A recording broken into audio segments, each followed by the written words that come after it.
요한복음 4장 1절에서 42절까지는 예수께서 제자들과 함께 유대에서 갈릴리로 가시려고 사마리아 지역을 지났을 때 수가라고 부르는 마을의 우물 곁에서 한 사마리아 여인과 수가 마을 사람들에게 복음을 전한 일에 관한 기록입니다.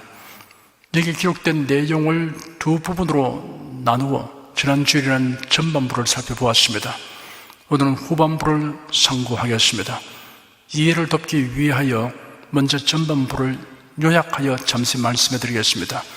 예수께서 제자들과 함께 사마리아의 수가라는 마을에 이르렀는데 거기에 우물이 있었습니다.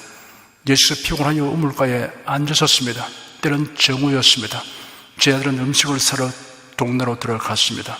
그때 사마리아 여인 하나가 물을 길러 왔습니다. 보통 물 기는 일은 아침이나 저녁 때 동네 여인들이 함께 하였습니다. 그런데 이 여인은 햇빛이 뜨거운 낮에 혼자 왔습니다. 웬 낯선 남자가 우물 곁에 앉아있는 것을 본 여인은 애써 외면하려는 태도로 물을 기는데 나에게 물을 좀 주시오 라고 그 남자가 말했습니다. 여인이 말하기를 유대인인 당신이 어찌하여 사마리아 여인인 저에게 물을 달라고 하십니까? 하였습니다. 사마리아인과 유대인은 상종치 아니하는 관계였습니다. 놀라움과 의아심이 가득한 여인의 질문에 대하여 예수님이 대답하셨습니다. 네가 만일 하나님의 선물과 또 네게 물 좀 달라 하는 네가 누구인 줄을 알았더라면 네가 그에게 구했을 것이고 그가 너에게 생수를 주었을 것이다. 여인은 예수님의 대답을 듣고 선생님은 두레박이 없는 데다가 이 우물은 깊은데 그 생수를 어디서 깼습니까? 우리 조상 야곱이 이 우물을 우리에게 주었고 자기와 자기의 아들들과 짐승이 다 이곳에서 마셨습니다. 선생님께서 저희 조상 야곱보다 더 위대합니까? 라고 질문했습니다. 예수님은 여인을 진리 가운데로 인도하시기 위해 대화를 이어갔습니다. 이 물을 마시는 모든 사람은 다시 목마를 것이나 누구든지 내가 주는 물을 마시는 자는 영원히 목마르지 않을 것이다. 내가 주는 물은 그 사람 안에서 영생에 이르도록 솟아나는 샘물이 될 것이다. 이 말씀을 듣고 여인은 기이한 느낌을 받았습니다. 한편으로는 설레는 기대감이 마음을 채웠습니다. 여인은 놀라움을 나타내면서 그러나 진지하게 요청하기를 주님, 저에게 그 물을 주셔서 목마르지도 않고 물 기르러 여기까지 오지도 않게 하소서 하였습니다. 여기는 아직도 예수께서 말씀하신 생수가 무엇을 의미하는지 알지 못하였습니다. 그때 예수님이 여인에게 정신이 번쩍 들게 하는 요구를 하였습니다. 가서 네 남편을 이리로 불러오너라. 여인은 순간 움츠렸을 것입니다. 이분이 나의 일생을 환히 꿰뚫어 보고 이런 요구를 하는 것이 아닐까 하는 생각이 언뜻 그의 뇌리를 스쳐갔습니다. 여인은 솔직하게 대답했습니다. 제게는 남편이 없습니다. 여인이 이렇게 솔직한 대답을 한 것은 자신과 대화하고 있는 분에게 놀라운 위엄과 권세를 느끼기 때문일 것입니다. 그러자 예수께서 여인에게 네가 남편이 없다는 말에 옳다. 너에게는 남편이 5이나 있었고 지금 있는 자도 네 남편이 아니니 네가 옳게 말하였다 라고 말씀하셨습니다. 지금부터 그 다음에 이어지는 기록을 살펴보겠습니다. 19절, 20절 두 절을 함께 읽겠습니다. 여자가 가로되 주여 내가 보니 선지자로소이다. 우리 조상들은 이 산에서 예배하였는데 당신들의 말은 예배할 곳이 예루살렘에 있다 하되이다. 네가 남편이 없다 하는 말이 옳다. 너에게는 남편이 5이나 있었고 지금 있는 저도 네 남편이 아니니 네가 옳게 말하였다라는 예수님의 말씀을 듣는 순간 여인은 이분은 선지자이시구나 라는 생각을 하였습니다. 그래서 여인은 선생님, 제가 보기에 선생님은 선지자이십니다. 저희 조상들은 이 산에서 예배하였는데 당신들의 말은 예배할 곳이 예루살렘에 있다고 합니다라고 말했습니다.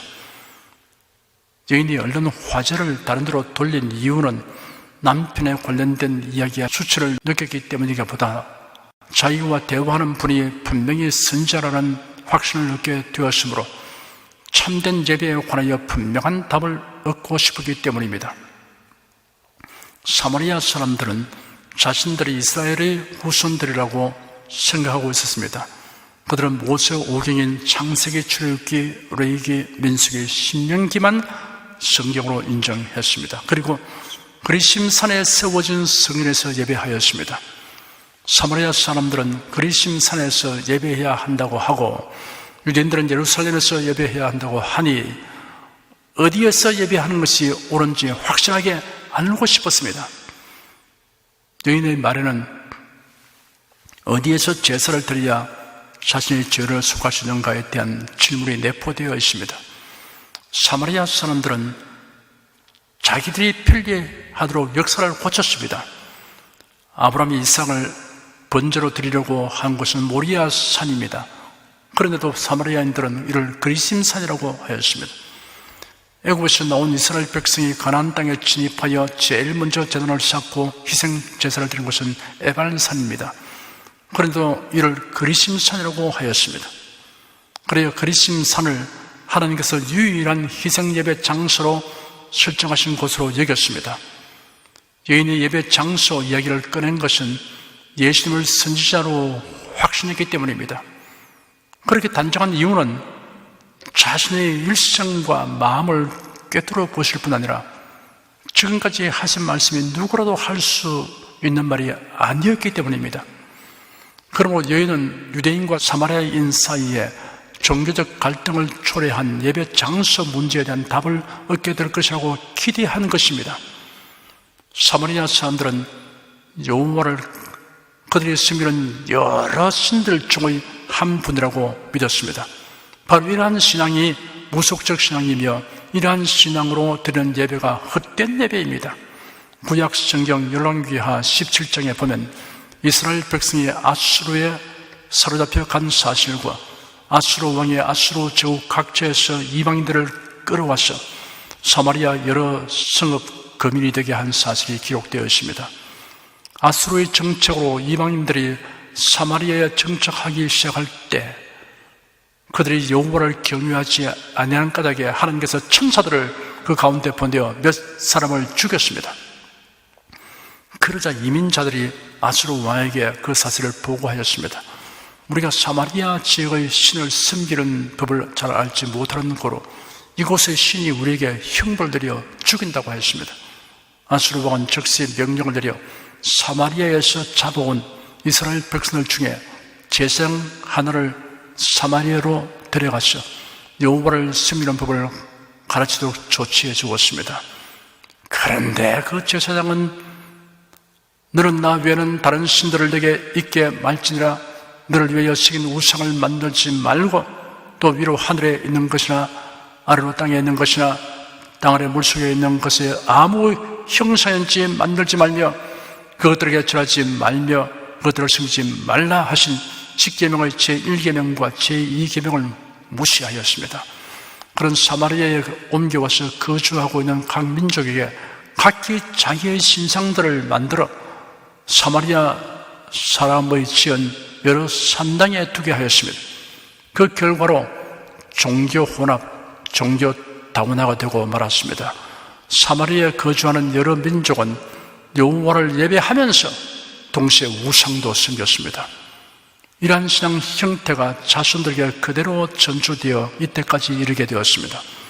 그 못된 제사장은 사마리아에 옮겨진 여러 민족의 일시에 참되신 하나님을 섬기도록 할 수 있는 절로의 기회를 헛되게 하고 도리어 혼합 종교신앙을 뿌리박게 하였습니다. 지도자의 역량이 얼마나 큰가를 보여주는 생생한 역사의 증언을 여기서 들을 수 있습니다. 오늘날도 기독교회의 지도자들 중에는 종교다원주의, 종교혼합주의자가 있어서 엄청난 악영향을 미치고 있는 현실을 볼 때 통탄하게 됩니다. 이런 지도자들 중에는 처음부터 잘못된 신앙을 가진 자들이 있지만 중도의 유명인사가 되면서 세상의 권력과 사람들의 인기에 영합하여 변질된 자들도 있습니다.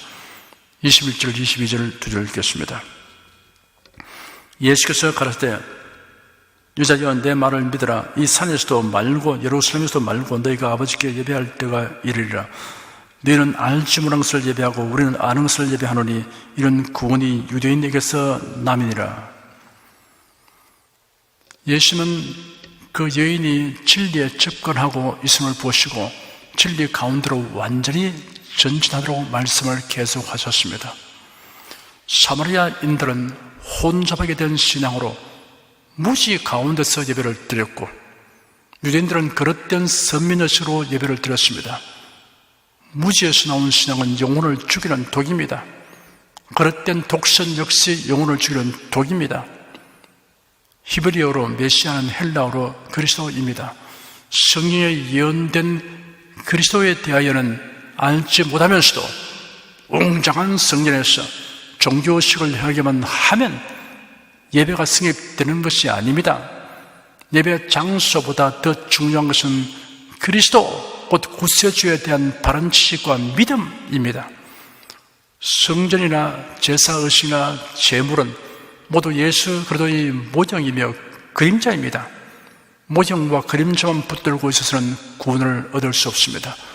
모형과 그림자가 의미하는 내용을 붙들어야 합니다. 구약시대의 성막에서 드려진 제물이 사람의 죄를 온전히 정결케 하지 못합니다. 만일 동물 제사가 죄를 온전히 사함을 받게 하였다면 백성이 자주 제물을 드릴 필요가 없었을 것입니다. 그리고 해마다 대속죄일에 백성의 죄를 속하기 위하여 제사 드릴 이유가 없었을 것입니다. 이는 다음 모형이며 그림자 역할을 하는 것입니다. 하나님의 정하신 때가 차서 하나님께서는 선자를 통하여 예언하신 대로 메시아를 세상에 보내셨습니다. 예수께서 아버지의 뜻을 이루시려고 인간의 몸을 입고 세상에 오셨습니다. 그림자와 모형이 가리키는 실체이신 예수께서 오셨습니다. 자기 몸을 십자가에 내어 놓으셨습니다. 속죄 제물이 되셔서 영원히 단번에 속죄하신 일을 완수하셨습니다. 그래도 예수로 말미암아 영원히 단번에 죄를 수감 바른 여러분은 그 놀라운 사랑, 놀라운 은혜에 감격하며 주님을 섬기시기를 축원합니다. 23절, 24절 두 절 읽겠습니다. 아버지께 참으로 예배하는 자들은 신령과 진정으로 예배할 때가 오나니 곧 이때라. 아버지께서는 이렇게 자기에게 예배하는 자들을 찾으시느니라.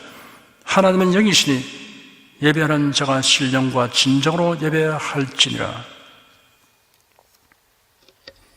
어떤 피조물이나 어떤 형상을 만들어서 예배하는 것은 폐일은하고 우상숭배입니다. 하나님을 물질로 형용할 수 없습니다.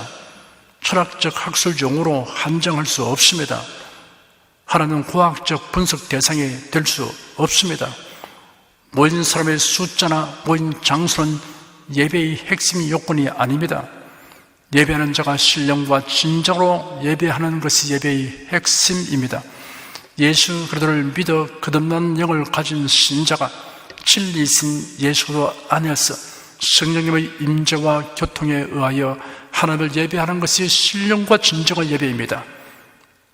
교회당은 예배의 필수 조건이 아니지만 예배, 교육, 봉사, 교제, 전도 등의 대단히 유익하고 유용한 역할을 합니다. 예배의 대상이 누구인가, 누가 구세주인가, 어떻게 하는 것이 참된 예배인가에 대한 지식이 없으면 여타의 지식은 아무리 많아도 구원과 영생을 얻는 데는 무용지물입니다. 저를 따라서 말하십시오. 나는 창조주 하나님만을 예배합니다. 나는 예수 그리스도만을 구세주로 믿습니다. 나는 신령과 진정으로 예배합니다.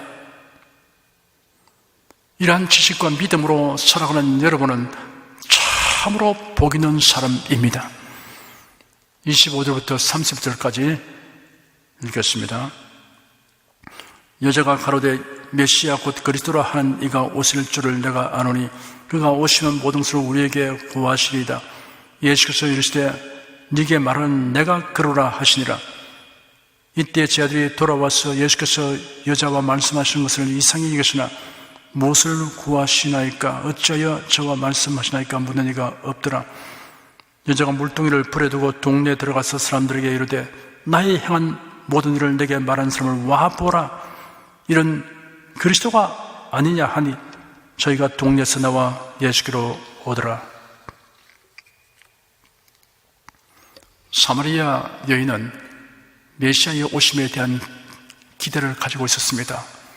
여인이 예수님을 향하여 저는 메시아, 곧 그리스도로 하는 이가 오실 줄을 압니다. 그분께서 오시면 우리에게 모든 것을 알려주실 것입니다 라고 말했습니다. 이 말에서 여인이 메시아를 대명하고 있음이 드러났습니다. 메시아가 오시면 바른 예배가 무엇이며 죄의 사함을 받는 길이 무엇이며 하나님께로 나아가는 길이 무엇인가를 말씀해 주실 것이라는 그의 기대를 피력하는 것입니다. 예수께서 여인에게 분명하고 시원스럽게 대답했습니다. 너와 말하고 있는 내가 바로 그분이다. 이 말을 듣는 순간 여인의 심령은 말로 형용할 수 없는 기쁨과 감동에 휩싸였습니다. 이때 제 아들이 돌아와서 예수께서 어떤 여인과 대화하신 것을 이상히 여겼으나 아무도 무엇을 왜라고 예수님에게 묻지 않았습니다. 여인은 물동이를 불에 두고 동로로 달려갔습니다. 상기된 모습과 기쁨과 감동에 젖은 목소리로 동네 사람들에게 말했습니다. 내가 행한 모든 것을 나에게 말씀하신 분을 와서 보십시오. 이분이 그리스도가 아닙니까? 그랬습니다. 여인의 상기된 모습과 열정적으로 하는 말을 보고 들은 사람들이 동네에서 나와 예수께로 왔습니다. 31절부터 34절까지 읽겠습니다. 그 새에 제 아들이 청하여 가로되 라삐여 잡수소서. 가로되 내게는 너희가 알지 모르는 먹을 양식이 있느니라. 제 아들이 서로 말하되 누가 잡수실 것을 갖다 드렸는가 한데 예수께서 이르시되 나의 양식은 나를 보내신 이의 뜻을 행하며 그 일을 온전히 이룬 이것이니라. 그 사이에 제 아들이 예수님에게 요청하기를 라삐는 잡수십시오 하니 예수께서 제 아들에게 말씀하시기를 나에게는 너희가 알지 모르는 먹을 음식이 있다 하셨습니다. 그 말씀을 듣고 제 아들이 서로 말하기를 누가 잡수실 것을 갖다 드렸을까 하므로 예수께서 이르시기를 나의 음식은 나를 보내신 분의 뜻을 행하고 그분의 일을 완성하는 것이다 하셨습니다. 35절부터 38절까지 함께 읽겠습니다. 너희가 넉 달이 지나야 추수할 때가 이르겠다 하지 아니하느냐. 내가 네게 이르노니 눈을 들어 밭을 보라. 희어져 추수하게 되도다.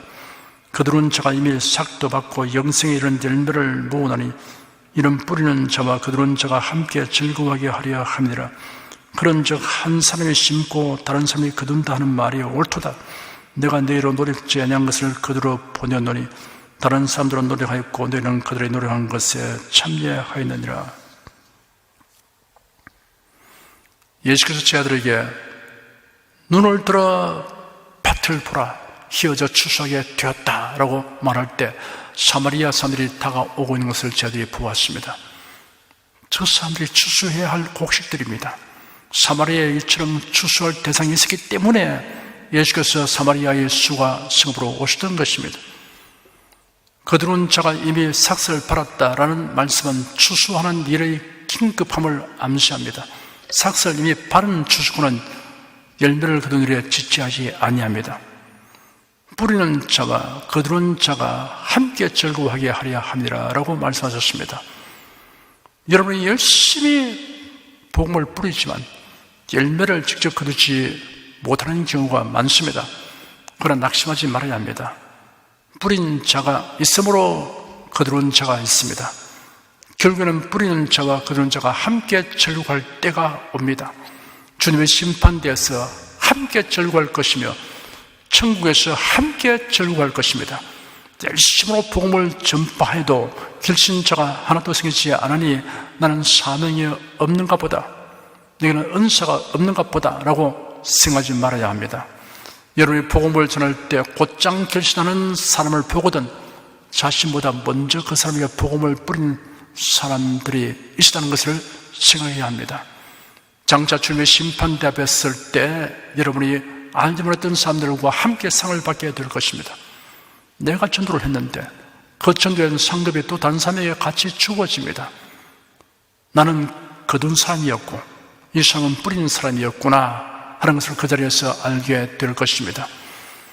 여러분, 때를 어떤지 모른지 열심히 전파하시기 바랍니다. 여러분이 뿌렸으면 누군가 추수하게 될 것입니다. 장차 뿌린 자와 거둔 자가 함께 즐거워하게 하는 것이 하나님의 뜻입니다. 뿌린 자와 거둔 자가 함께 즐거워할 그날이 다가오고 있습니다. 39절부터 42절까지 읽겠습니다. 여자인 말이 그가 나의 행한 모든 것을 내게 말하였다 증거함으로 그 동네 중에 많은 사마리아인이 예수를 믿는지라.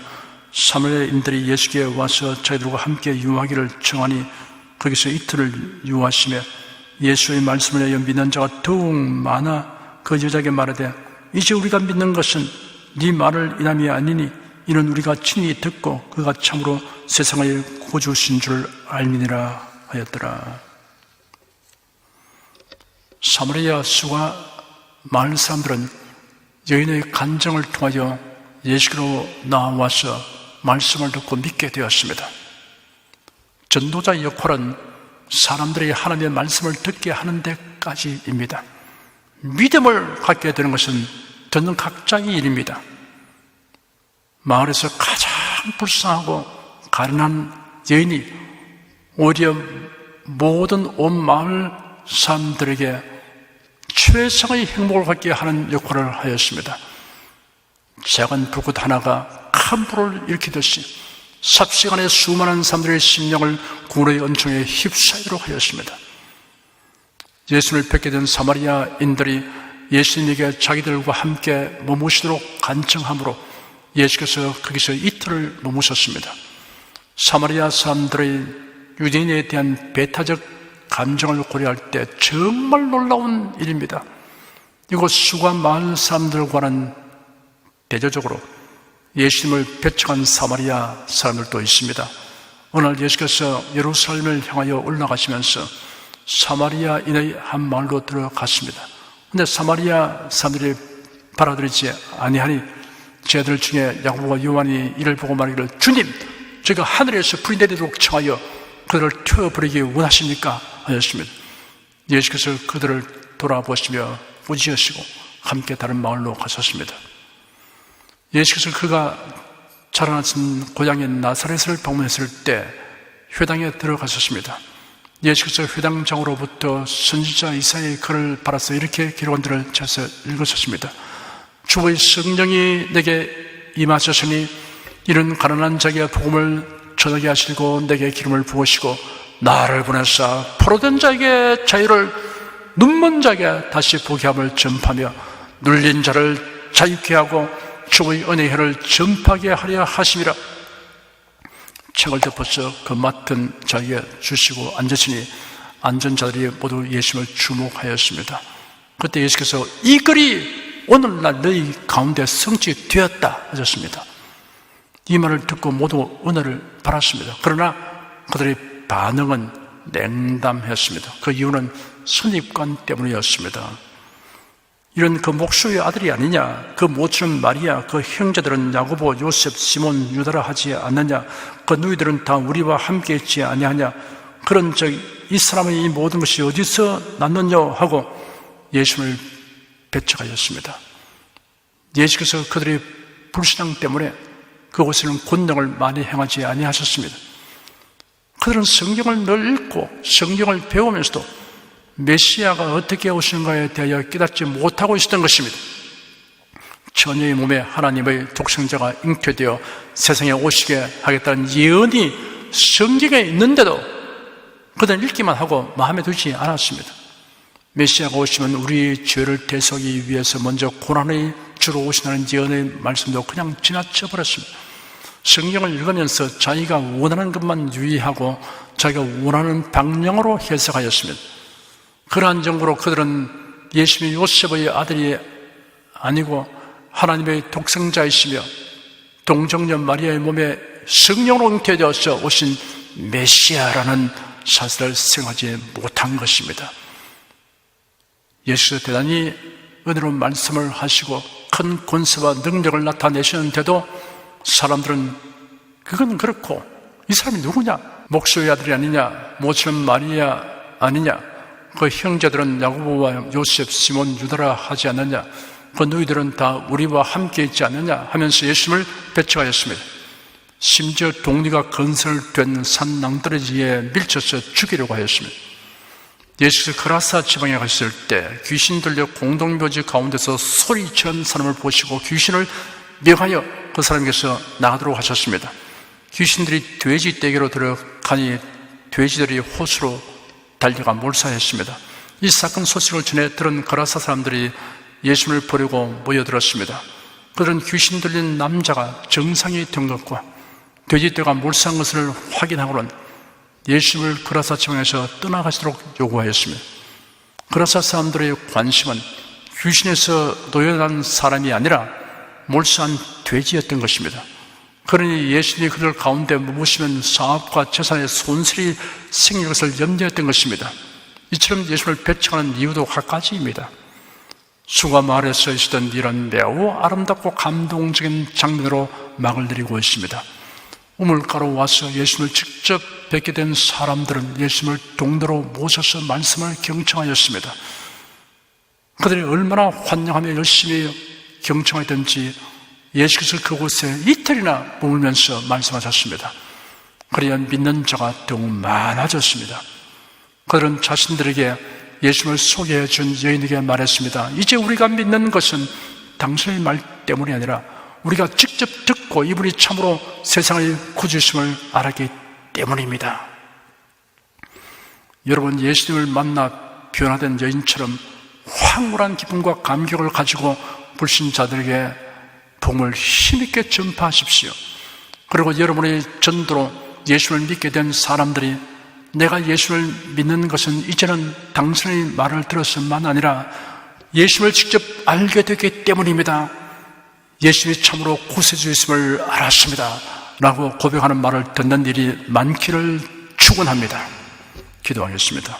하나님을 헛되이 예배하지 않도록 예배의 본질을 성경에 밝히 계시하여 주신 주님께 감사드립니다. 하나님께서 주신 구원의 길 외에는 달리 구원의 길이 없는 것과 같이 하나님을 예배하는 방법도 하나님께서 정하시고 계시하여 주셨습니다. 신령과 진정으로 예배하며 관하여 알게 하여 주셨습니다. 예수를 믿어 거듭난 영을 가진 신자가 진리이신 예수 그리스도 안에서 성령님의 임재와 교통에 의하여 하나님을 예배하는 것이 신령과 진정한 예배라는 것을 알게 하여 주셨습니다. 구원의 복음과 참된 예배를 알지 못하는 인생보다 더 비극적인 인생이 없다는 것을 아는 우리가 오늘 본문에 등장한 사마리아 여인처럼 적극적이고 열렬하게 전파하도록 열심과 담대함을 주시옵소서. 예수 그리스도 이름으로 기도드립니다. 아멘. 찬송가 268장 부르십시다.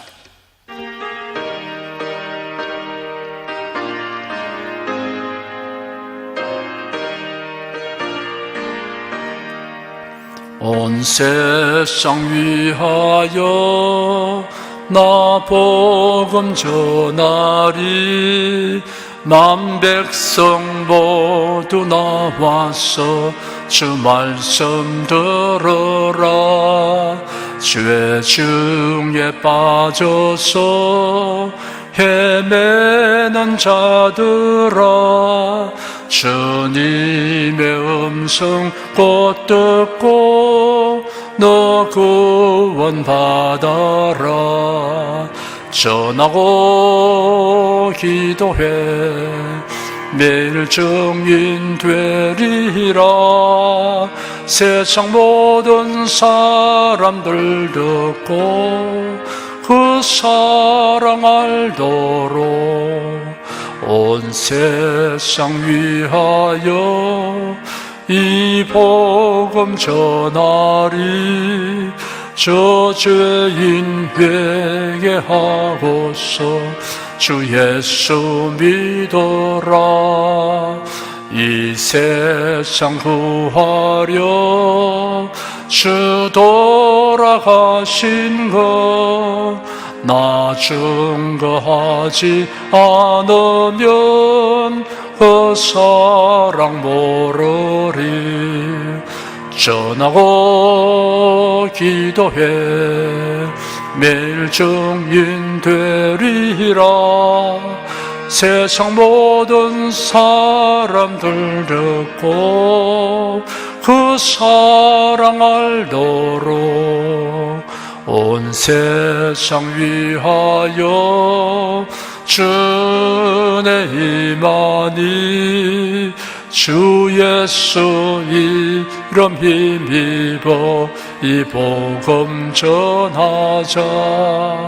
먼 곳에 나가서 전하지 못해도 나 어느 곳에 있든지 늘 기도 힘쓰리. 전하고 기도해 매일 증인 되리라. 세상 모든 사람들 듣고 그 사랑 알도록